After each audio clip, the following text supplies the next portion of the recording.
Okay, hello everybody. Welcome to the world's greatest Bronze Age comic book podcast, Flea Market Fantasy. I'm your co-host, Mike Allen. As always, I'm joined by Michael Dell of the LCS Hockey Radio Show. That's right. This week it is your pick. Why don't you tell everybody what we're going to be talking about? Well, Michael, we're going to go back to 1986, and that was pretty much my prime year for comic book reading. 86, I was an 11-year-old lad. Yep. And probably at that point I was buying about 10, 12 books a month, I would say. And this was one of them. And I had about, all told, I probably had about 20 of these or so. Oh, cool. But we're going to be doing Groo the Wanderer, issue 22 from 1986. Awesome. Now, Michael, do you have a long history with Groo the Wanderer? I'll tell you my short history. You know those packs of 3 comics you used to get at the grocery store? Well, they didn't really do that here in the U.S. too much, but all right. So maybe this is a Canadian thing. What you do is, I think we've talked about this, you go to like the supermarket and, you know, you see an issue of not even Daredevil, because I didn't know what it was, but like G.I. Joe or Transformers or maybe Spider-Man. But inside, it'd be sealed in plastic, and inside there'd be another one, like flipped around backward, and then there'd be a third comic in between that you usually couldn't see, okay? Yeah, surprise. Yeah, surprise. So you bring it home, and there'd be like an issue of Spider-Man, and then there'd be maybe a Daredevil, and then there'd be something like a C-list book. And one of the ones I got was Groo, and I remember thinking, oh, you know, because I was trying to be a cool 12 or 13-year-old. Like, it's got to be X-Men or Spider-Man.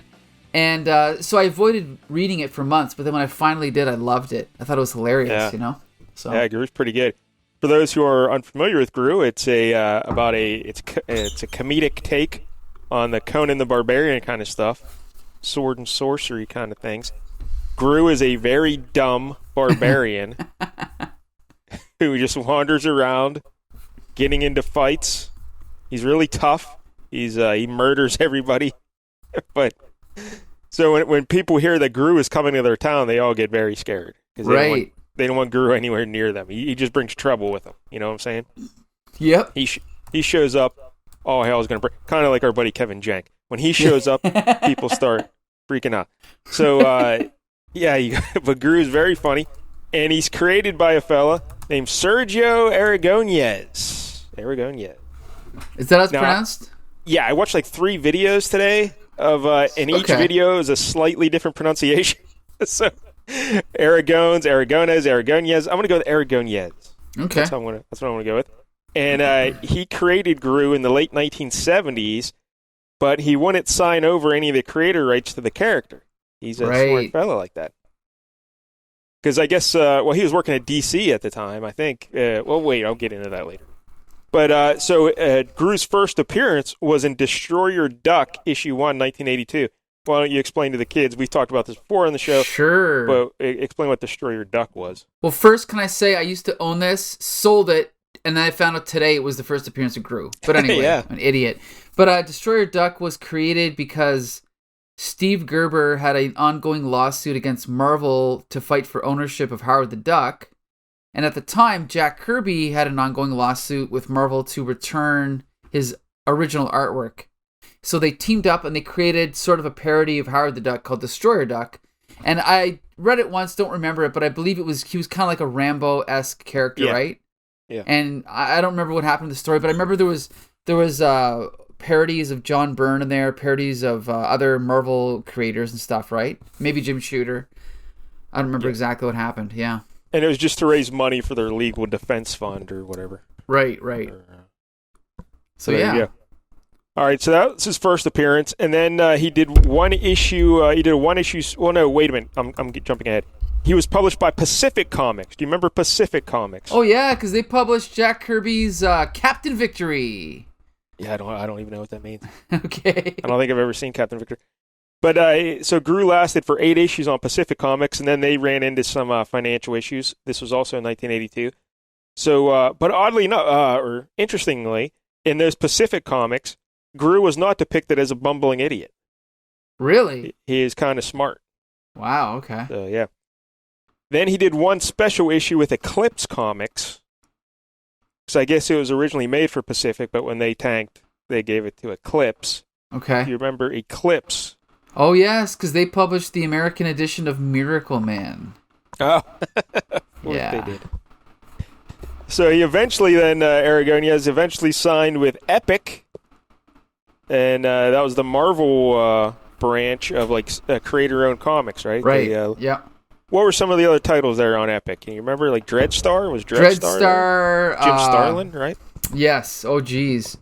What else was there? I don't know. Maybe Moonshadow? I'm not sure. I have no idea. All right, but the series with Epic, and that's what we're reading here today, it ran for 120 issues from 1985 to 1995. Then when Marvel was having financial issues in the mid-90s there, it went to Image Comics, and it lasted 12 issues on Image before Image started having financial problems. And then it went to Dark Horse in 1998, and it is still at Dark Horse today. Oh, cool. So I don't know if it doesn't seem like they're publishing regularly these days, but the last one I could see on Wiki was like from 2017. Ah, okay. But I don't know. But the other interesting thing about the Groo is it's been the same creative team forever. It's amazing, yeah. So you have Sergio Aragonyas. He's like the guy who he draws everything. He's known as the world's fastest cartoonist. Wow. He draws very quickly.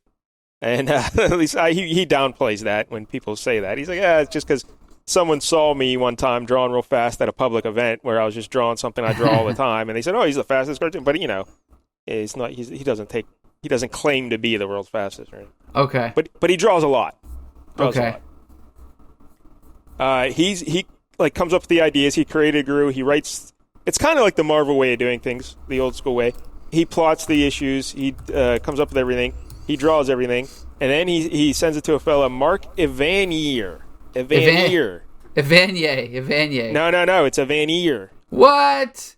Evaneer is actually how you, because I watched several videos with him today too, where he's talking and he says his name, Evaneer. Evaneer. Mark Evaneer. Yep. Really? Okay. Yeah. Okay. Just blew your mind there, Michael. But yeah, okay. He writes in the dialogue. But it goes with what Aragonyas wants. But Aragonyas was born in Spain. He speaks 5 languages. English is not his first language. So, he needs some help with the dialogue over there. So just Evanier started doing that. And then the letterer is a fella named Stan Sakai. Okay. Do you know who that is, Michael? No, who is he? He's the guy. He's also a creator of comics, and he created Usaga Yojimbo. Really? Wow, okay. Do you know what Usaga Yojimbo? Yeah, he's no, I mean I know the comic. I don't remember what it is. No, it's a little samurai rabbit, right? That's what I was going to say. I thought he was a rabbit. Yeah, okay. Yeah. Interesting. And then the colorist is a fellow named Tom Luth. But yeah, they've been together all these years. They just produced Groo. Same team. For 30 years. Interesting. Crazy. So let's go ahead and talk about Sergio Aragonyas now, I guess. Sure. Yeah, he was born in 1937 in Castellón, Spain. And then his family, this was during the Spanish Civil War, so his family emigrated to France first, and he learned to speak French. And then he went over to, his family eventually settled in Mexico, and he was working as a professional cartoonist in Mexico for many years, even when he was young, though, But so then he went to New York City in 1962. He had $18 in his pocket.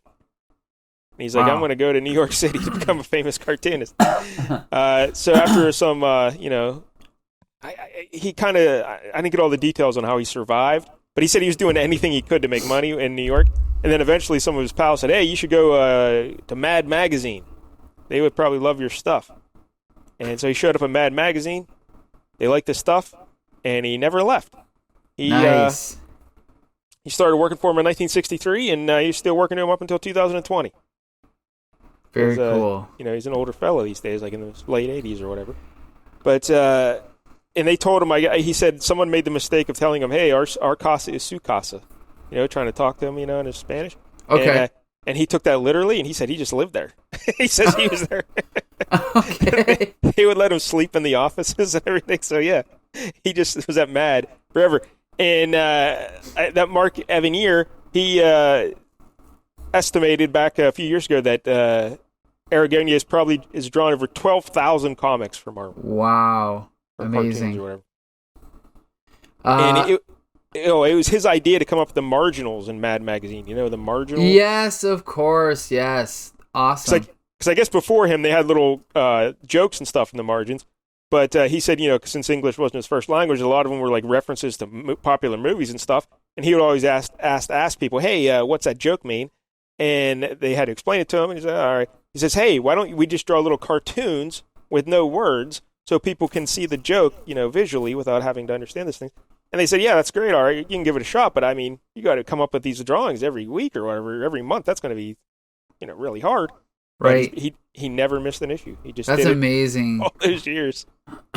So, yeah. Wow. How about that? Now, I'll have you know that I actually have met him, at least once or twice at comic conventions.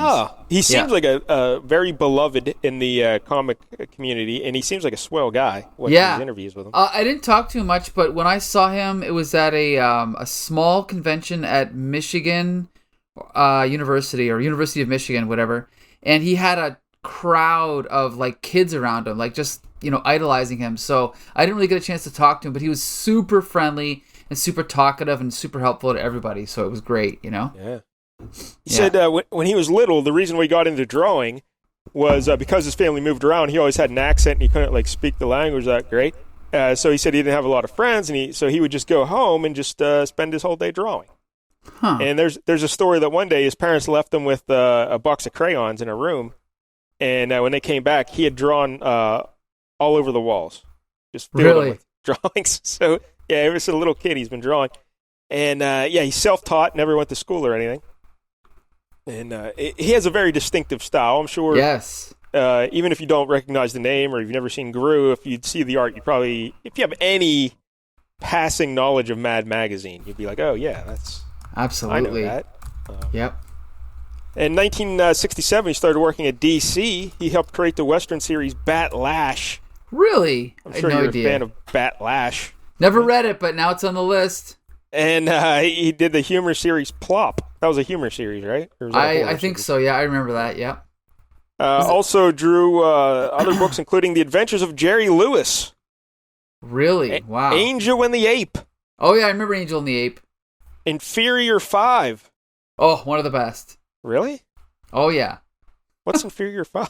It's basically like a parody of like superheroes, like Fantastic Four, Inferior 5. Kind of, yeah. Inferior 5. Like one character is called Dumb Bunny, one character is called I don't remember, but they're all like joke characters, All right. And then he also did Young Romance.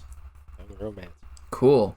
He left DC over work for hire contracts because he never wanted to sign over his work to the company. Okay. But yeah, that's I don't know. Anything else you want to say about Sergio Aragonyas? Because basically he's just been doing Groo his whole life in Mad Magazine. And well, only that he's awesome. What else can you say? Yeah. Super prolific. Yep. All right, so Mark Evanier was born in 1952, Santa Monica, California. He made his first professional sale in 1969.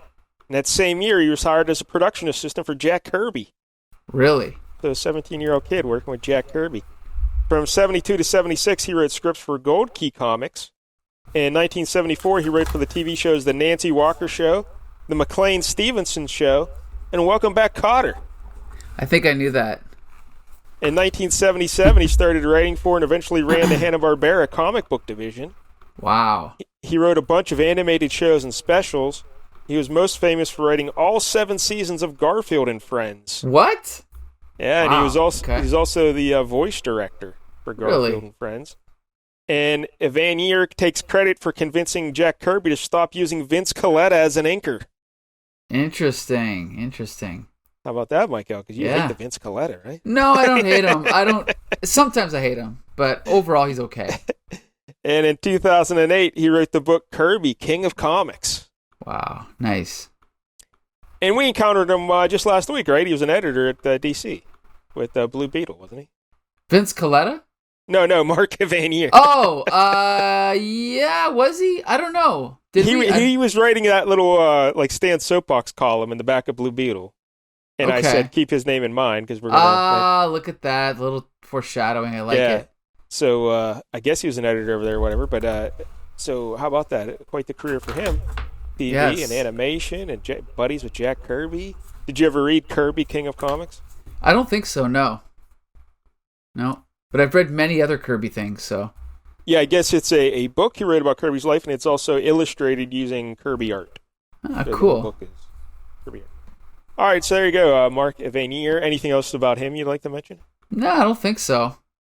Yeah, so he did the dialogue here, and he punched up the jokes, and he also, one of the bits, he also personally answered all the letters from readers on the Groo. We'll look at them when we go through the book, because there's a nice running gag they always had in the letters pages. Did you read the letters page? No. All right, well, we'll get there. Oh, yes, you know what? The answer to, yes, the, what is mulching, yes. Yeah, because there's a running gag all throughout the early issues of Groo about mulching. Okay. People would always mention mulching, and like Groo would never know what it was, or no one would know what it was. So people would always write in like, "What's mulching?" every week or every month in the letters page. So in this letters page, they just printed nothing but people asking that question, and the answer was always, "I'm sorry, we don't do that joke anymore." Yeah, and it's funny. There's about 20 of them. Mm-hmm. That's pretty funny. All right, anything else about Groo, Michael? No, I don't think so. I can just say one more thing about Mark Evanier or Evaneer. Evaneer is I'm a fan of his from New Gods and from other things he did with Jack Kirby, and I respect the guy. He's cool. I like him. Yeah, he's a funny guy. Yeah, he's still very active, I guess. Like he has his own blog and stuff. And oh, cool. So there you go. Yep. All right, so let's look at. I heard, I read something a while ago that they had sold the animation rights to Groo. Really? Maybe a few years back, but I don't know if anything. I guess nothing ever came of it. Oh, that's because you think Groo would make a good cartoon, Absolutely. Yep. All right, let's look at the book now. I went with issue 22 just because I like the cover. It's a good cover. Yeah. Yeah. Well, we'll start at the top here. First, we got the Marvel box. The classic Marvel, the logo. Then we got a little corner box with Groo. He's kind of like diving underwater, and there's some fish. I'm assuming they're different every issue, right? Yep, every issue there's a different corner box of Groo doing something. Right, so right here he's kind of like diving under the water. He's holding his nose, and there's some fish looking at him, and there's like a sunken pirate's boat kind of like in the background, and like a little starfish on the ground. That's pretty much it. Yep. But it's really cool. And then below the Marvel box, we've got the Epic Comics logo to show that it's Epic. And then we have the really nice logo here. Sergio Aragonés, right? Aragonyas. Sergio Aragonyas. Groo the Wanderer. And it's cool because on the letters, like on Groo, we have two swords kind of behind the letters, but they're coming through the two O's, and the what is that called? The little straps? Yeah, I don't know what that would be called, but the way Groo wears the swords, like he has them strapped to his chest with a little like pendant thing or something. Right, and that part of it is hanging over the R and the middle O, so it's really cool. I like this logo. And the thing about the swords, I just realized reading this issue, Mike, like in my mind when I picture Groo, I always picture him with the black-handled swords with yellow diamond in the middle. And if you notice, only one sword is black with yellow diamonds. The other has a yellow handle with black diamonds. Whoa. Did not notice that. Yeah. Isn't that... And I noticed that throughout the whole issue. Like, it's consistent. So I guess in my mind, I just never remembered. I always pictured it as black with yellow. But wow, that's attention to detail, eh? Yeah. Huh. Yep. So yeah, on the cover, we've got Groo standing in like a kind of just like a battle pose. He's got a big crowd of people kind of behind him on like this little hill. And we should, to those that don't know his style, Sergio Aragonyas draws kind of like Groo with big bulging biceps, but really skinny legs. Yeah. And a comically... And like a fat body. Like right. A bulbous a fat body. Torso. A big nose that's kind of like broke in the middle a little bit. Right. And he has long shaggy hair and an orange bandana. Right. And an orange outfit. Right. Yeah. Very comical looking. Yeah. It's the exact same style he used in Mad. So if you know Mad magazine, yes. Anyway, okay, so we crack this open. And from my limited knowledge of Groo, I think every issue opens like this, right? Like with a little kind of like a little what's that called? Like a little scroll with a little passage on it, right? Written by Mark Evanier. Evaneer. So Groo, so we usually start, like, every issue is one and done. So we start with Groo kind of just walking into this situation, right? And basically... Yeah, read that little scroll, though. It's pretty good. Sure. Groo's path is like his mind, barren and leading nowhere. Today finds him nearing the border. So there's a bunch of people waiting in line for food, right? They're trying to get into the kingdom or something. Oh, okay. They're trying to pass into the kingdom. So Groo just walks past the line of all these people. And as he's walking past them, we see that there's another guy. We see this other guy's thought bubbles. And, we learned that this guy is an ambassador. And he's there to meet the King Sapo. And as Groo walks by all these people, everyone's all angry because, he's just skipping over the line. And when he gets to the front of the line, they tell him that he has to pay 2 kopans in order to get into to see the king. So Groo gets all pissed off, and he's like, "I'm Groo, I don't have to pay." So he's like, "Groo wanders where Groo wants. I pay no tolls." And so on the next page, we see this gigantic, nice double-page spread. We see all the people waiting in line. We see, like, the castle, all these people doing work. And again, it's like Mad Magazine, right? Like, there's little details and little mini gags everywhere. It's great. Yeah, that's the thing about it. We'll just call him Sergio. About his art. Yeah. It's super detailed, and he puts amazing time and effort into the backgrounds. Everything, like, it looks like a real world. And I saw an interview he was doing with Stan Lee, where he said that before every issue, he, like, plots out where Groo's going, and he draws, like, a blueprint of the area, like, where everything is. So that way, wherever he positions Groo, he can picture in his mind what the background will be. And that's how he draws everything so detailed and keeps it consistent. That's amazing. I know. Pretty impressive. Yeah. So anyway, and then so then he basically gives up. He's like, "I pay no tolls because I'm a free soul. Also because I have no money." So he's walking away. We also should mention, Michael, this big splash page with all the detailed background and everything is also, every issue features like a poem. Yes, right. That Evaneer writes. And right. So, yeah, you don't have to read it or anything if you want to. But every issue does have a little poem at the beginning and usually at the end. Right. A lot of effort put into this. Considering it's a monthly book, there's a lot of effort put into this, which I like, yes. Like, imagine drawing that splash page. Just that splash page. Like, right. Holy fuck, that would take forever.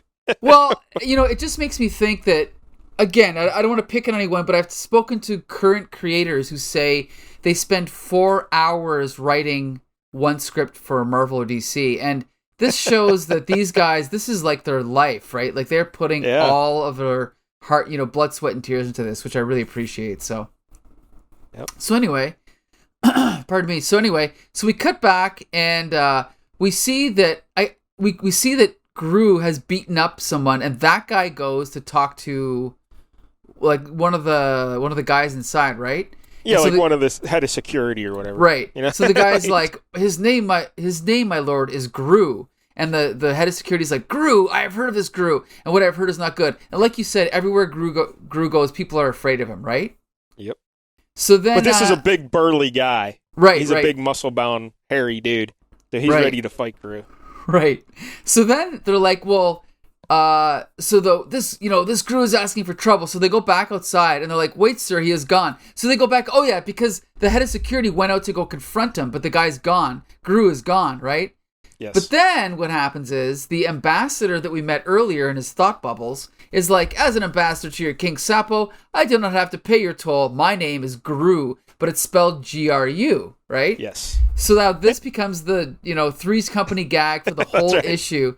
So and his name, it's Groo, but he's a spindly little fellow with a mustache. He's not a imposing figure at all, this guy. Right. So it's like the security guy's like, "Groo, did you say your name was Groo?" And he's like, "Groo it is. Perhaps you have heard of me." "I have."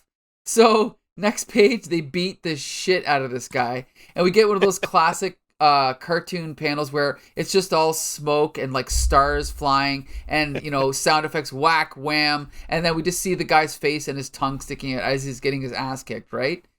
And then we cut to the next panel and he's just walking away all broken and bruised, right? So he wanders off, and then we cut back over to our Groo, the Wanderer, and he is now he's at like a restaurant, right? Yep. And so he's like, he's like smelling the smell of the food coming outside, and so then he goes in. He's like, "Bring me food." So then he goes in and he eats. It looks like a bowl of stew and some meat, and then the waitress comes over, and she's like, So what happens is he kind of pretends that he's insulted by her calling him a gourmand, even though he's gourmand. Yeah. Okay, I don't even know what that is. Yeah. It's someone who really appreciates food and he knows good food when he eats it. Obviously not what I am, because I don't know what it is. But so anyway, so then he uses that as an excuse not to pay. So he's like, because of that, I do not pay. So he walks off, and then he's like, I wonder what a gourmand is. So then the waitress goes in and tells the cook that the Groo didn't pay. So he's like, oh really? So then the cook walks out carrying an axe to find this guy Groo who refused to pay. So he walks out, and sure enough, there's our ambassador, and he's like, I'm Groo, the chef. I suppose you have some special treat for me. I do. Same thing. Gets his ass kicked, right? Yep. It's hilarious. And then they kick him out and stay out. So then, so we follow the ambassador kind of walking along. Then we cut back to Groo. Excuse me. Groo is sleeping, and now he's sleeping in in an inn. And he's making all kinds of noise, like he's snoring. And so there's a guy upstairs who starts pounding on the ceiling, like, shut up below, I'm trying to sleep. So then Groo mouths off to him. And so then the guy's like, I'm going to go down there and give him a piece of my mind. So then he walks downstairs, he bursts through some door, and he's like, are you Groo? And it was the same guy, the ambassador's like, Groo I am, what can I do for you? Gets his ass kicked again, right? It's awesome. Yeah. The joke never gets old. So then we have the next morning, Groo, the Wanderer, walks out, and Groo, the ambassador, is walking towards him, and they just happen to kind of run into each other. And Groo sees the ambassador, and he's like, you look like a man in need of a bodyguard. And the ambassador says, why, yes. Yes, yeah, because the ambassador has black eyes, he's all beat up and everything. Yeah, right, he's all beat up. He's like, well, yes, I could use a bodyguard. And then Groo, the Wanderer, says, well, you got yourself the best, Groo. And then in his thoughts, the ambassador's like, he looks strong enough, and he even knows my name. So he says, you are hired. And as they're walking, whose body am I guarding? I am the ambassador, Groo. And then Groo says, he knows my name. And then again, the joke continues, right? So it's great. Yep. 1 second, I'm taking a... Oh, go ahead. When they're walking through town, then Groo's leading the way, the Wanderer, and everyone sees Groo, and they're all like scared, like, Groo, Groo, Groo. And the ambassador says, wow, everyone knows my name here. Right. My fame is spread throughout the village. Right, and everyone's terrified of Groo the Wanderer, and they're all running from him. And so then they go and tell the Majesty, the worst possible disaster has befallen our province. Must be Groo. Yes, Groo is here. So, but they're talking Groo, Groo. Right. Ambassador. Right. And obviously we have to suspend disbelief and accept that not at no point did the Wanderer or the ambassador ever tell each other, like, or assume the other ones. Like, they never said what their names were. They just assumed that each was talking about the other, right? So yeah. Well, they eventually do. At the end, they talk about. But twist and again, ending. Yeah. Groo the Wanderer is a dope. Right. So you don't have to. You can get away with stuff like this because he's very stupid. You don't have to worry about it. So once everybody sees Groo, the king. No, so the king sends his men to go and attack Groo, right? Yep. So then they go. So then they run down, and they're like, "We've come for Groo," and the Groo's like, "Behind me, body that I guard. I shall handle this." And so then Groo ends up. So then the ambassador's like, No, brave one side, let me deal with this matter. So he steps in and he's like, I am the one you seek, because he thinks they're calling his name, right? Yeah, because he's the diplomat who's supposed to meet with the king's guy. Right. So here's the king's men. They're talking to me, and yeah. Right. And then Groo breaks the fourth wall and looks at the reader and he says, and they call me stupid. That's right. And then basically the king's men just beat the shit out of this guy, right? Yeah. But then Groo the Wanderer steps in and he fights back and beats the crap out of these guys, right? Yeah, Groo always likes a big fight. He likes the fray. To join the fray. That was his thing. Right. So then Groo the Ambassador makes his way to the castle, and he's like, I be the ambassador from the court of King Rana. And then he's like, oh, here come the beatings. Why do they all do this to me? They must. Oh, and they're like, oh, our fondest welcome, oh great man of peace, we await you. So they welcome him in, right? Yeah, because he doesn't say my name is Groo. He just says I'm the ambassador from, and they're like, oh, hey, buddy. Right. So then he goes to the bathroom and he's like, I do not understand this. I do not understand this. I do not understand this. So then finally he has his meeting with the king, right? And everything seems to be going good. Meanwhile, back with Groo the Wanderer, sorry, I'm just drinking like a ginger beer here and I keep burping. Anyway, so the Groo is fighting off the king's men, and some guy drops a rock on him, and it knocks him out. Splits the rock in half. Yeah, splits the rock in half and then knocks him out, right? So then they tie Groo up and they capture him. So then, meanwhile, back with the king and the ambassador. So the ambassador's walking along and everything seems to be going good. And then as he's like, everything seems to be going good, but then the people come back who have just been fighting Groo, the Wanderer, and they're like, Your Highness, we're about to kill Groo. And then Groo the ambassador overhears it and he's like, wait a minute, they're going to kill me. So then down below, he sees the crowd. I cannot wait for the killing of Groo. And he's like, what the heck is going on? You know, the killing of Groo, they cannot wait, right? Then he then down below, he sees more townspeople. The entire town will turn out for the killing of Groo.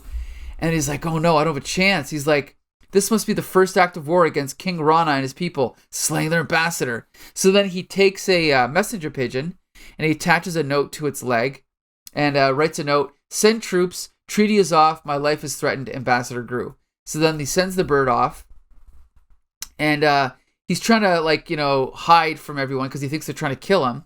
Meanwhile, Groo the Wanderer is in prison. And Groo the ambassador's like, well, I got to go find my bodyguard, right? Because he's got to protect me.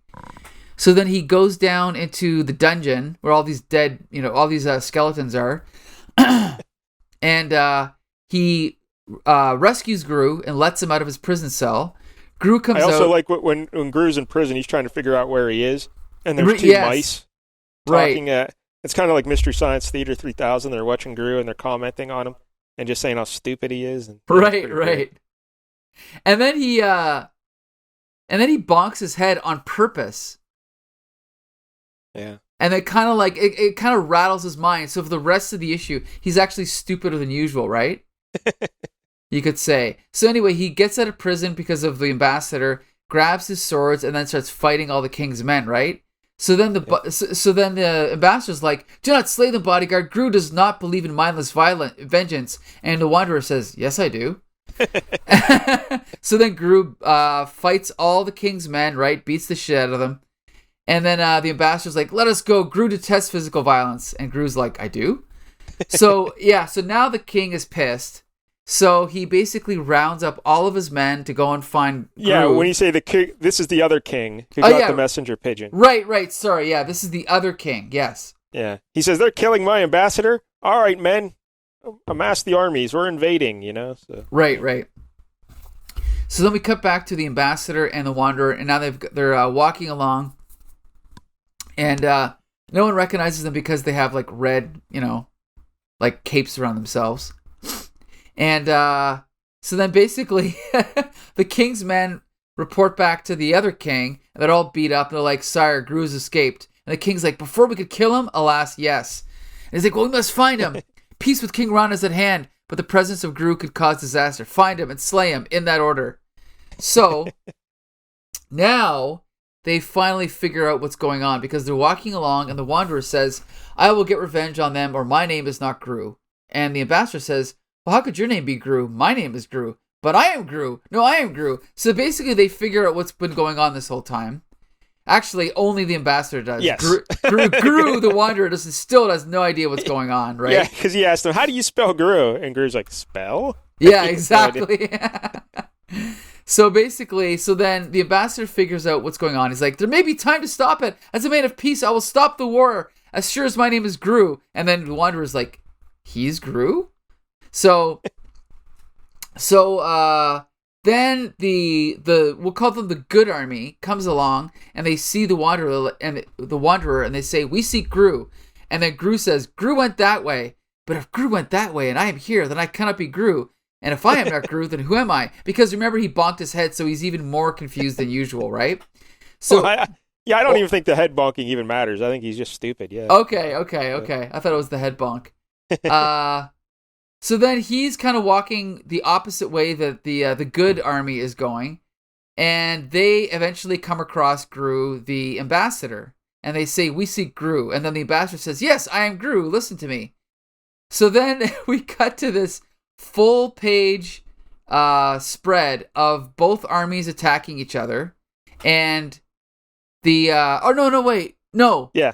both armies are attacking. But the good guys are attacking the ambassador, right? Well, there's not really a good army here. They're all just confused. I guess you could say the ambassadors. They were both trying to make peace, but they just got fucked up. But yeah, the guys from the army of the country the ambassador is visiting, their army is beating the fuck out of them. Right. Because they think it's Groo, Groo.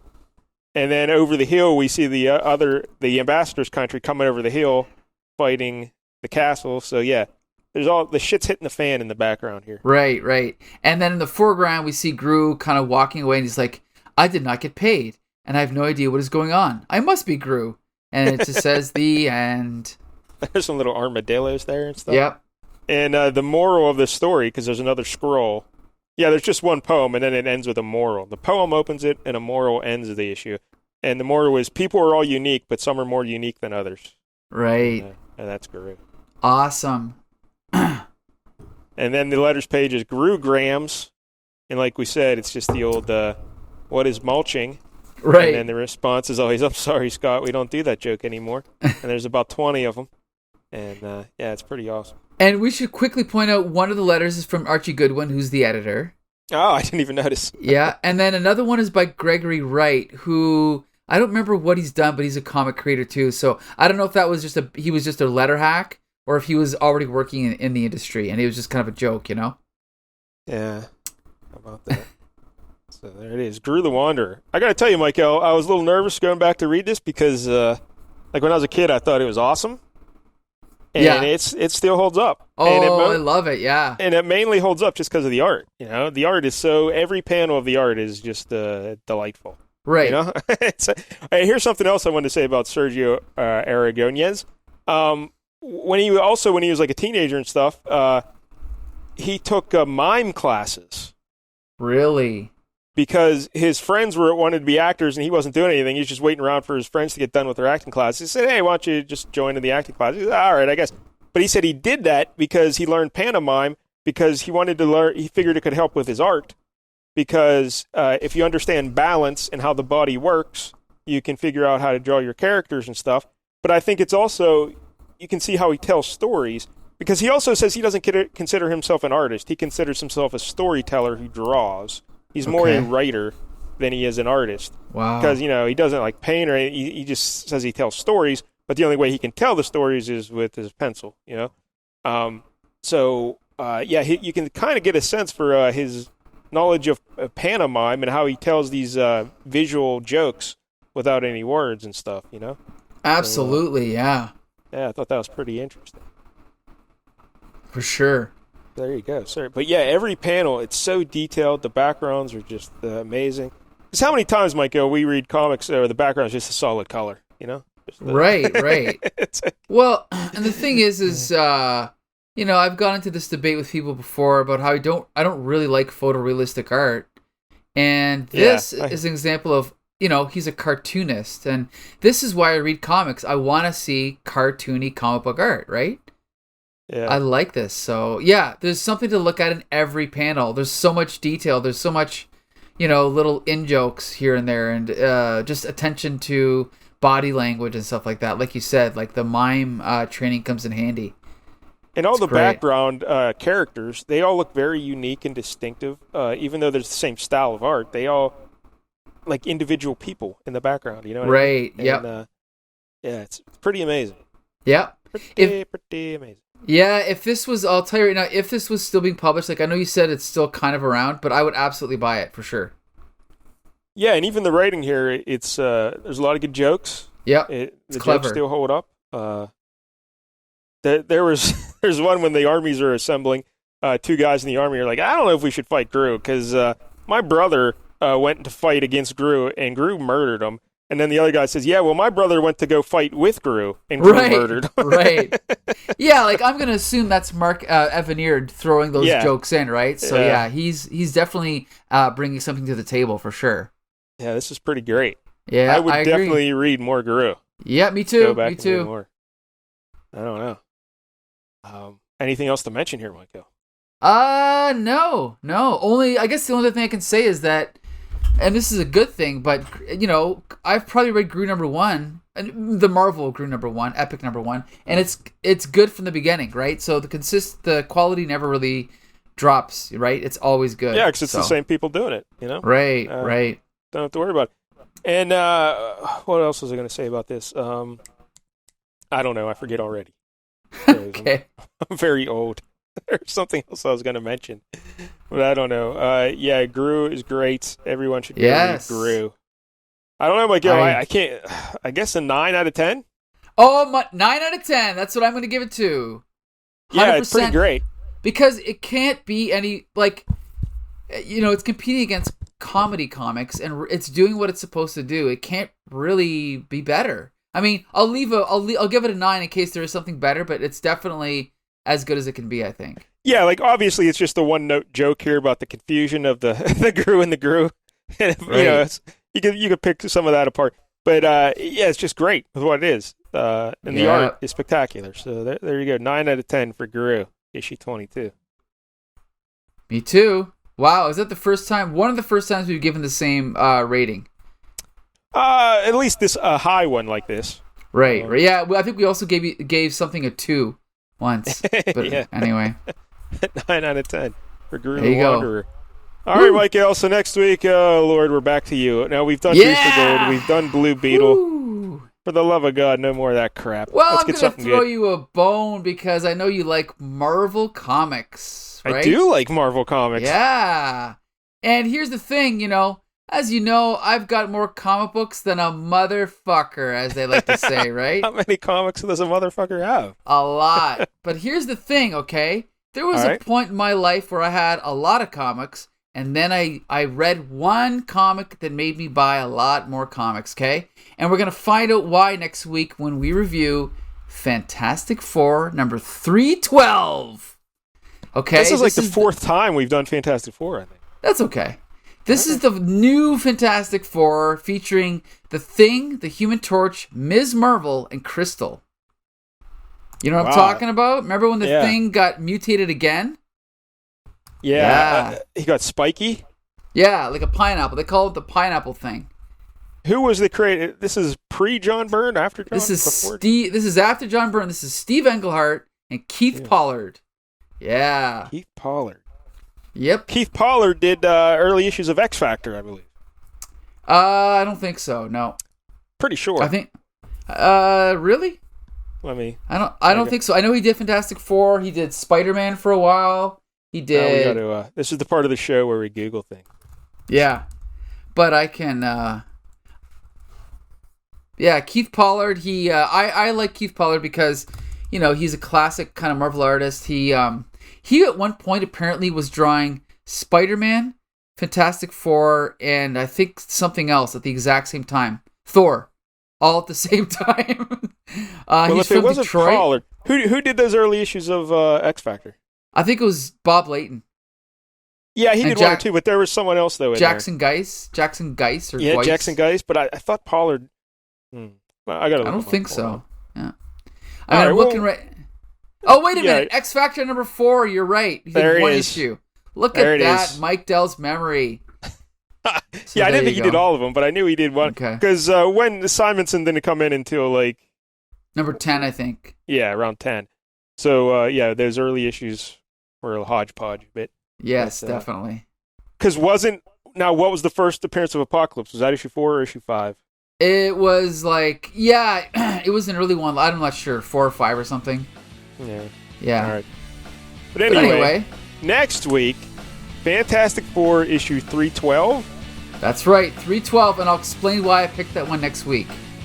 All right. By the way, Michael, you mentioned all the comic books you have. How many comic books do you have? Like, you have them all. Like, how many long boxes are we talking about? Well, I don't know exactly, but I've also been selling a lot of them off. But at one point, I probably had around 10,000. 10,000 comic books. Holy hell. Yep. Way too many. And there's people that have more, but I just can't do it anymore. Yeah. Man, so every time you move, that has to be a real pain in the ass. Do you keep them in a storage place, or do you like? No. I and the thing is, I used to move like every 6 months to a year, right? So it was hell. I know. It was hell. Yeah. That's why people are like, "Oh, digital comics, it's not the same." Yeah, but I can carry my tablet and have thousands of comic books. Exactly. I don't have to move. It's the worst. Funny thing, a friend of mine years ago, like 15 years ago, he gave me a DVD-ROM, and he said, "Here you go. Every single issue of Spider-Man is on this disc." And I was like, nah, I'd rather just buy the originals and read them, you know? But now I don't care at all. I'd rather just read the digital. It's so much easier, right? Yeah. This fucking sucks. All right, anyway. So next week, Fantastic Four issue 212, and maybe the week after, I'll try and get our buddy Tuffy on. I don't know what we're going to do. I still want to do Kickers Inc. at some point. Oh, yeah, that'd be great. Let's do it. So, we'll see. All right. So there you go. You can find every episode of Flea Market Fantasy on Stitcher, Spotify, or Apple Podcasts under Comic Book Syndicate. You can also follow us on Twitter, YouTube, Facebook, or the Comic Book Syndicate website. MySpace. Every week. Yeah, MySpace. Every week, ICQ. Every week we pick a different comic. 1 week I pick, 1 week Mike Dell picks. So until next Tuesday, disperse!